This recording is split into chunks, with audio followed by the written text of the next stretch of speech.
Hello friends, इस video के अंदर मैं आपके साथ चर्चा करूंगा यस बैंक के रिज़ल्ट के बारे में।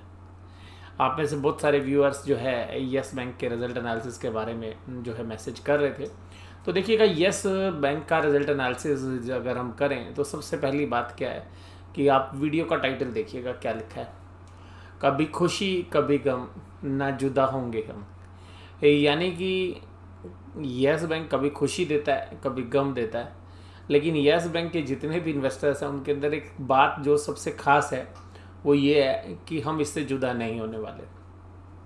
और इससे जुदा होने वाले क्यों नहीं हैं वो भी जो है कारण मूलभूत हैं। तो बहुत सारे ऐसे इन्वेस्टर्स हैं जो बहुत लंबे समय से यस बैंक लिए हुए हैं, और कुछ लोगों ने तब से लेना शुरू किया हुआ जब से राणा जी जो है छोड़ के गए। उसके बाद शेयर्स में डिक्लाइन हुआ, बहुत लोगों को लगा कि अब वैल्यू और डिटोरिएट नहीं करेगी।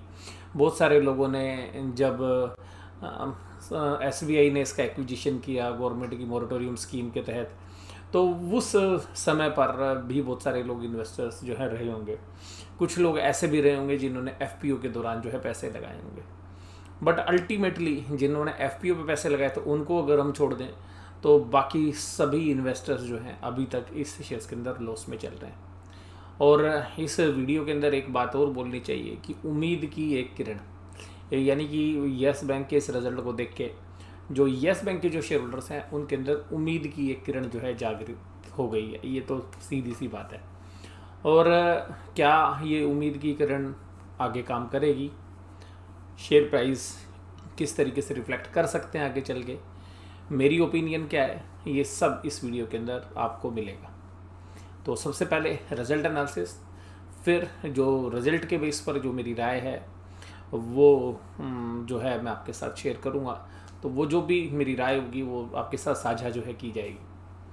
तो सबसे खास बात यस बैंक के रिजल्ट में कि यस बैंक ने प्रॉफिट रिपोर्ट किया है इस क्वार्टर के अंदर। ये सबसे खास बात है। प्रॉफिट कितना बढ़ा, ईपीएस कितनी बढ़ी, क्यों इतना कम ईपीएस बढ़ी जबकि प्रॉफिट ज़्यादा बढ़ा, वो सब चर्चा इसके अंदर करेंगे। देखिएगा, सबसे पहली फिगर है इंटरेस्ट अर्न्ड वाली। जो भी फिगर्स हैं वो लैक्स में है। तो ये जो फिगर्स जो इंटरेस्ट अर्न्ड वाली है, ये एक चीज़ तो बता रही है कि बैंक का साइज़ अब छोटा नहीं है। यानी कि अब इस सिचुएशन के अंदर भी इन्होंने इंटरेस्ट अर्न्ड की फिगर काफ़ी बड़ी जो है अर्न की है। तो देखिएगा 3987, यानी कि जो अगर हम बात करें 3987 करोड़ की जो इंटरेस्ट अर्निंग थी इनके पास पिछले क्वार्टर में, वो 4523 है। तो इसका मतलब ये तो साफ है कि करीबन 15% जो है इन्होंने जो है अपना इंटरेस्ट अर्न की फिगर को इंक्रीज़ कर दिया, जिसमें इंटरेस्ट ऑन डिस्काउंट यानी कि जो बिल्स की फिगर है वो सिग्निफिकेंटली इंक्रीज़ हुई है और वो करीबन 20% है। हालांकि इनकम और इन्वेस्टमेंट रिड्यूस हुई है 5% के आसपास। Interest on balance with RBI, यानी कि बैंक अभी भी आरबीआई के पास काफ़ी अच्छा पैसा रखे हुए है। उसके बाद अदर्स जो बाकी जो हैं चीज़ें, वहाँ से भी इनकम आई। और सबसे खास बात है कि फिक्स बेस इनकम भी इनकी बढ़ी है। तो ये सबसे खास बात इस पूरी फिगर से, केवल इंटरेस्ट अर्न की फिगर्स को अगर आप देखें तो इंटरेस्ट रिसीव्ड और अदर इनकम्स, इन दो से क्या पता चल रहा है? देखिएगा, सबसे पहली बात है इंटरेस्ट अर्न की जो फिगर है वो ये आपको बता रही है कि बैंक ग्रो करना शुरू हो गया इस पूरे क्वार्टर के अंदर। ये सबसे खास बात है क्योंकि अगर हम आईसीआईसीआई बैंक के भी रिजल्ट देख रहे थे, एचडीएफसी बैंक के भी रिजल्ट देख रहे थे, ये जो इंटरेस्ट अर्न वाला फिगर है वो इतना सिग्निफिकेंटली किसी भी बैंक का नहीं बढ़ा है जितना यस बैंक का बढ़ा है। इसका मतलब है कि बैंकिंग के फ्रंट पर ग्रोथ तो आई है, यानी कि इन्होंने लोन्स बढ़ाए हैं, एडवांसेस दिए हैं, क्रेडिट कार्ड के सामने लोन दिए गए होंगे, यानी कि इंटरेस्ट की जो मेन बिजनेस है उससे इनके पास पैसा आ रहा है। और दूसरी खास बात है अदर इनकम्स। तो अदर इनकम्स जो है वो जनरली फीस बेस इनकम है, और फीस बेस इनकम में मैंने किसी भी बैंक में इतनी ग्रोथ क्वार्टर ऑन क्वार्टर में नहीं देखी अभी, इंक्लूडिंग बड़े बैंकों को भी अगर देखेंगे तो 847 से 1086 करोड़ की जो है प्रॉफिटेबिलिटी बढ़ी है यहाँ पे। तो करीबन 20% के आसपास जब ये अदर इनकम को बढ़ा रहे हैं तो इसका मतलब ये है कि जो इनके बाकी प्रोडक्ट्स हैं उनमें भी अच्छा जो है काम होना शुरू हो गया दोबारा से। और इसके अलावा जो बाकी प्रोडक्ट्स ये बेचते होंगे, इंश्योरेंस या बाकी जो दूसरे लोगों के जो प्रोडक्ट्स को सेल करते हैं, वहाँ से भी इनको अच्छा खासा मिलना शुरू हो गया। तो ये कुल मिलाकर दो चीज़ें मुझे अच्छी लगी कि एक जो अपनी इनकम है, जो इंटरेस्ट अर्निंग है वो बढ़ रही है। इसका मतलब है लोन्स की जो फिगर्स हैं वो बढ़ने शुरू हो गए, दोबारा से लोन देने इन्होंने शुरू कर दिए। देखिएगा, हालांकि पिछले साल के सेम क्वार्टर के मुकाबले में अभी भी कम है, लेकिन आप अगर 31 मार्च वाले क्वार्टर से देखोगे तो उस एंगल से आपको देखनी चाहिए कि 31 मार्च के सामने क्या है। तो it is a positive, it is also positive, तो दो फ्रंट पे पॉजिटिव है। तीसरा है कि इन्होंने अपने सेफ गार्ड को भी बढ़ाया, यानी कि जो पैसा इनके पास है उसमें से बहुत बड़ा हिस्सा इन्होंने आरबीआई के पास भी रखा हुआ है, और आरबीआई के जो बैलेंस है उसमें देखिएगा 60% का जंप आया है। तो इसका मतलब है कि ये अब सेफ्टी पे भी काफ़ी ध्यान दे रहे हैं। तो प्रशांत कुमार जी की अगर आप सीधी सी बात है टॉप लाइन की तरफ बात करें तो टॉप लाइन काफ़ी बेहतरीन तरीके से उन्होंने इम्प्रूव किया। अब बात करते हैं इंटरेस्ट एक्सपेंडेड की। तो देखिएगा, इंटरेस्ट जो 3000 करोड़ का था वो 3122 करोड़ का दिया इन्होंने। तो जो इनकम बढ़ी है उसके सामने ठीक है, क्योंकि देखिए अगर ब्याज पे ज़्यादा पैसा दोगे तो ब्याज देना भी तो ज़्यादा पड़ेगा डिपॉजिटर्स को, ये जो बोरोइंग्स कर रहे हैं। तो ये फिगर ठीक है, मोर और लेस जो है उसके साथ मैच करता है। ऑपरेटिंग एक्सपेंसेस सिग्निफिकेंटली रिड्यूस हुए, लेकिन देखिएगा एम्प्लॉयज़ के साथ कोई भी नाइंसाफ़ी नहीं हुई है। एम्प्लॉयज़ की जो सैलरी है वो पिछले क्वार्टर के मुकाबले में आप देखेंगे तो 10% के आसपास का जो इजाफा उसके अंदर हुआ है। उसके अलावा जो बाकी खर्चे हैं वो सेविंग की है, तो वो बाकी बैंकों में भी है। तो जो टेक्नोलॉजी की वजह से जो बाकी एक्सपेंसेस वो रिड्यूस हुए हैं। ऑपरेटिंग प्रॉफिट से इसकी बहुत ज़्यादा अहमियत है कि जो आप कामकाजी जो मुनाफा है आपका वो किस तरीके करा। तो वो देखिएगा 181 करोड़ से बढ़ के 917 करोड़ रुपए जो इसका प्रॉफिट हुआ है। एक अच्छी शुरुआत इस क्वार्टर के अंदर। पिछले क्वार्टर में मैंने ही ये बात बोली थी कि देखिएगा फिर सारा पैसा इन्होंने बर्बाद कर दिया, और उसका मेन कारण था ये प्रोविजंस की फिगर जो पिछले क्वार्टर में थी 5239 करोड़, जो इस बार घटकर 644 करोड़ है। इसका मतलब है कि इन्होंने मोस्टली जो प्रोविजंस हैं वो पिछले क्वार्टर में, उससे पिछले क्वार्टर में, पिछले सालों में, यानी कि अभी तक इनको असेट्स क्वालिटी का जो डेंट पड़ता जा रहा था वो लगातार पड़ रहा था और इनको कुछ भी जो है रिलीफ नहीं मिल रहा था। मुझे अभी तक जितने भी रिजल्ट देखें फर्स्ट क्वार्टर में हमें थोड़ा सा रिलीफ नज़र आ रहा है इस एनालिसिस के अंदर।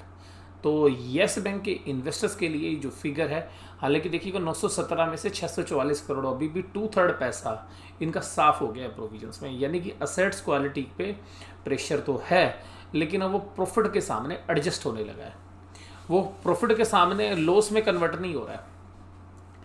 ये गुड न्यूज़ है कि प्रोविजंस बढ़े हैं फिर भी बैंक ने प्रॉफिट जनरेट किया है। और सबसे खास बात है ओपी जो ऑपरेटिंग प्रॉफिट बढ़े बिफोर प्रोविजंस। तो operating profit before contingency provisions जो भी आपकी नॉन परफॉर्मिंग एसेट्स के थे उन सब के पहले बहुत ही बेहतरीन परफॉर्मेंस यहाँ पे है। अगर आप यहाँ पे पिछले क्वार्टर में भी देखेंगे तो करीबन 5 फोल्ड हो गए हैं ऑपरेटिंग प्रॉफिट्स, और जो प्रोविजंस हैं वो सिग्निफिकेंटली रिड्यूस हुए हैं, जिसकी बदौलत 272 करोड़ के प्रॉफिट बैंक ने जनरेट किए। उसके बाद देखिएगा टैक्स का भी प्रोविजन इस बार है 69 का, तो 203 करोड़ का प्रॉफिट जो है बैंक ने दिया है। अब 203 करोड़ के प्रॉफिट पे जो पिछले साल था 34 करोड़ और इस बार हो गया है 203 करोड़, तो आप ये समझिएगा कि 5 गुना से भी ज़्यादा प्रॉफिट बढ़ गया। लेकिन जब आप ईपीएस की बात करेंगे तो ईपीएस थी 3 पैसे और जो बढ़कर हुई है 8 पैसे, यानी कि ये 3 गुना भी नहीं हुई। तो माय डियर ऐसा क्या हो गया कि प्रॉफिट तो आपने इतना बढ़ा दिया लेकिन ईपीएस उस रेशो में नहीं बढ़े। तो इसका जो मुख्य कारण है वो मैं आपके सामने रखता हूँ। देखिएगा इन्होंने पिछले साल 2510 करोड़ की इक्विटी थी इनके पास, तो जो इक्विटी का साइज़ है वो बहुत बड़ा है, और यहाँ पर ये जो ओएफएस में जो भी इन्होंने ऑफर फॉर सेल के अंदर जो शेयर्स इशू किए थे, तो जो 12,000 करोड़ की इन्होंने ये जो कैपिटल रेज की थी बैंक को बचाने के लिए, उसके बाद इनकी कैपिटल देखिएगा लगभग डबल हो गई। तो ये जो शेयर कैपिटल है 501098, ये जो शेयर कैपिटल हो गई इनकी बढ़ के जो 2 रुपये की वैल्यू में है, तो ये जो कैपिटल है लगभग डबल हो गई। अब डबल कैपिटल के ऊपर क्या होगा कि जब आपके नंबर ऑफ शेयर्स डबल हो जाएंगे तो आपकी इक्विटी डाइल्यूशन हो गया। तो जब प्रॉफिट 5 गुना होने के बावजूद भी ईपीएस 8 पैसे आई है, और अगर ये 8 पैसे भी ईपीएस अगर आती है और हम इसको मानते हैं कि 4 क्वार्टर में तो 32 पैसे, लेकिन ये सही कैलकुलेशन नहीं है 32 पैसे की, क्योंकि अगर इस तरीके की परफॉर्मेंस है और मोस्टली जो इन्होंने प्रोविजंस बना लिए हैं, तो जिससे प्रोविजन कवरेज रेशो बैंक की बहुत अच्छी है, यानी कि जो लोन्स इन्होंने बांट रखे हैं उसमें जितना डूबने से ज़्यादा प्रोविजन ही ऑलरेडी बना चुके हैं। तो अगर 1 या 2 क्वार्टर हो सकता है कि कोविड की वजह से अगला क्वार्टर भी शायद सिमिलर हो, लेकिन अगर कोविड की सिचुएशन अगले क्वार्टर के बाद ठीक हो गई तो बैंक जिस तरीके से अभी प्रेजेंट कर रहा है, शायद ईपीएस को अगले साल सेम क्वार्टर के अंदर आप एक सिंगल डिजिट में तो देखेंगे, जो भी डेसिमल में है शायद वो एक सिंगल डिजिट के अंदर आपको मिल सकती है। अगले साल शायद सेम क्वार्टर को जब हम एनालिसिस कर रहे होंगे 1 रुपये के ऊपर जो है ईपीएस आ सकती है, अगर ये हालात सही रहते हैं। हालांकि अगला जो क्वार्टर है वो भी थोड़ा सा सीवियर हो सकता है, क्योंकि कोविड का असर जो है बैंकिंग एंड फाइनेंशियल्स पर अभी भी है। अब बात करते हैं कैपिटल पर्याप्त मात्रा में है या नहीं है। कैपिटल देखिएगा 15.41 है, जो कि 15.6 हो गई, यानी कि कैपिटल एडिक्वेसी रेशो है अभी ठीक ठाक, लेकिन ये जो कैपिटल एडिक्वेसी रेशो है ये बता रही है कि अब ये लोअर एंड की तरफ आ रही है, तो अब कैपिटल और रेज करनी पड़ सकती है बैंक को।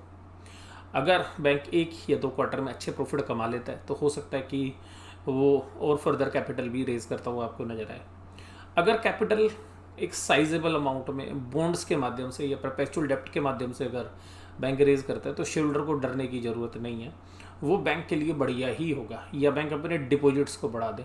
बट टीयर 1 और टीयर 2 कैपिटल की मुझे ऐसा लगता है कि शायद ज़रूरत पड़ेगी, तो अगले 6 महीनों के दौरान जो है बैंक कैपिटल रेज करता हुआ नजर आएगा। अगर वो नई इक्विटी के माध्यम से हो, प्रेफरेंशियल अलॉटमेंट के माध्यम से हो, तो वो किस प्राइस पे होगी ये काफ़ी इंपॉर्टेंट है। बट मैं चाहूँगा कि ये बैंक की इक्विटी पहले ही बहुत बड़ी है कि अगर इक्विटी शेयर्स इशू ना हो, बजाय कि जो बाकी इंस्ट्रूमेंट्स हैं उनको यूज़ करके अगर बैंक करता है तो वो शेयर होल्डर के लिए फ़ायदे वाली बात होगी। उसके बाद नेट एनपीए भी 5.78 है और कुल मिला के रिटर्न ऑन एसेट 0.3% है, तो ये थोड़ा सा कंफर्ट जो है यहाँ पर मिल रहा है। तो कुल मिला के मैं ये तो नहीं कहूँगा कि बहुत सुपर डुपर या बम्पर रिजल्ट है, बट एक उम्मीद की किरण जो है ज़रूर येस बैंक के शेयर होल्डर्स को जो है इससे मिलेगी ज़रूर, और हो सकता है कि बाज़ार भी इसके ऊपर पॉजिटिवली रिएक्ट करे जब बाज़ार कल खुलेंगे तो। और इसके अलावा देखिएगा अगर सेगमेंट रिपोर्टिंग में भी अगर हम बात करें तो इनकी जो है ट्रेजरी में जो इनकम्स है वो 2215 थी, जो 1714 है ट्रेजरी के अंदर इनकम। कॉर्पोरेट बैंकिंग में 2025 है, वो बढ़ गई, तो इनका मतलब इन्होंने कॉर्पोरेट लैंडिंग्स अभी भी कंटिन्यू किया, जैसे मैं ऊपर भी कह रहा था। रिटेल के अंदर लोन बुक घट गई है, यानी कि इंटरेस्ट अर्निंग कम है, तो इसका मतलब कम ही लोन इन्होंने बांटे हैं। अदर फाइनेंशियल प्रोडक्ट्स में 128 से जो है 87 करोड़ हो गई है, तो अदर बैंकिंग में भी जो है इनकम यहाँ पर आपको कम नज़र आ रही है, लेकिन बाकी जो मिसलेनियस इनकम है वो इनके पास होगी। इसके अलावा ट्रेजरी में जो लॉस था इनके पास 248 लैक्स का, यानी कि करीबन 2 करोड़ का, वो 486 करोड़ का प्रॉफिट बन गया है। कॉर्पोरेट बैंकिंग में 256 करोड़ का प्रॉफिट। रिटेल देखिएगा अभी भी लॉस में है, तो रिटेल से अभी भी इस बैंक को प्रॉब्लम है। तो जो इसका मेन फोकस होता था कॉर्पोरेट बैंकिंग का, तो अभी वो जो कॉर्पोरेट बैंकिंग है शायद उसकी तरफ दोबारा से ये बढ़ते हुए नज़र आएंगे। तो कुल मिलाकर ट्रेजरी ने अच्छा काम किया। होलसेल बैंकिंग के अंदर, यानी कि जो कॉर्पोरेट बैंकिंग है, वहाँ पर पिछले साल के लॉस के मुकाबले में प्रॉफिट आ गया कंफर्टेबली 256 करोड़ का, बेहतरीन है। रिटेल की लोन बुक देखिएगा अभी भी प्रॉब्लम में है, और रिटेल लोन बुक देखिएगा अनऑर्गेनाइज सेक्टर में थी, और बहुत सारे लोग जिनकी कोविड से डेथ होगी उन्होंने लोन लिए थे, तो उनके जो लोन जो है इनसे रिकवर नहीं होंगे। बहुत सारे ऐसे बिजनेसेस हैं जहाँ पर कि बिजनेस चलाने वाले लोग जो है उनकी डेथ हो गई, वो बिज़नेस डंप हो गए, वहाँ पर पर्सनल लोन के अलावा उस तरीके की जो है, तो ये पूरे बैंकिंग में जो है प्रॉब्लम्स हुई हैं। और जो डेथ के डेटाज हैं वो तो गवर्नमेंट ने ही मान लिया कि हम ये नहीं कह रहे कि ठीक है, हम तो जो स्टेट गवर्नमेंट बता रही है वो डेटा हम ले रहे हैं। तो जो रजिस्ट्रार के नंबर्स हैं, जो डेथ के रजिस्ट्रार्स हैं, वहाँ के नंबर्स कुछ डिफरेंट बयां कर रहे हैं, तो जिसकी वजह से रिटेल लोन बुक में आपको अभी भी जो है सारे बैंकों की, मैं आपको इवन ये बताऊं कि आईसीआईसीआई बैंक का भी मैं देख रहा था, तो सभी जगह प्रॉब्लम है। तो इसको ग्रांटेड आप मान सकते हैं कि यार ये तो होना ही था। तो कुल मिला के अभी शेयर प्राइस पर क्या हो सकता है, देखिएगा ये उम्मीद की किरण है, तो मुझे लगता है कि शेयर प्राइस अभी ऊपर की तरफ जा सकता है इस खबर के बाद। लेकिन अगर आप शॉर्ट टर्म के निवेशक हैं तो मुझे लगता है कि 16 रुपये 17 रुपये के आसपास शेयर्स में फिर प्रॉफिट बुकिंग जो है आ सकती है। और अगले क्वार्टर रिजल्ट्स की उम्मीद के अंदर, तो अगले क्वार्टर रिजल्ट्स तक कि मुझे जो प्राइस मैंने भी आपको बोले हैं 17 रुपये, हो सकता है 18 रुपये भी आ सकते हैं। लेकिन एक बात आपको जो है ध्यान रखनी है इसके अंदर, अगर ये बैंक आगे चल के फिर दोबारा से इक्विटी इशू करता है तो मुझे ऐसा लगता है कि उस समय पर शेयर होल्डर्स को इस शेयर से टाइम बिंग एग्जिट कर जाना चाहिए, क्योंकि कैपिटल अगर और रेज होती है तो बैंक प्रॉफिट कमाने के बाद भी शेयर होल्डर्स को कुछ नहीं दे पाएगा।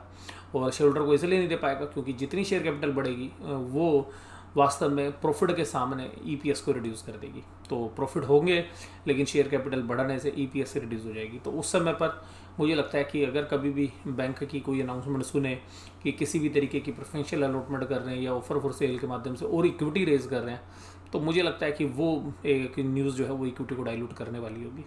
तो ट्रेडिंग एंगल से हो सकता है कि आप 16, 17, 18 रुपये ये रेंज है, इसके अंदर शेयर प्राइस को आप देख सकते हैं। क्योंकि अब इस क्वार्टरी रिजल्ट्स के बेस पे जब अगले क्वार्टरी रिजल्ट्स आएंगे तो उसकी उम्मीद जो है अच्छी बन जाएगी, और उस एंटिसिपेशन के अंदर शायद शेयर्स अगले 3 महीने के दौरान अगर बाज़ार की हालत सही रहती है तो वो प्राइस दिखा सकता है।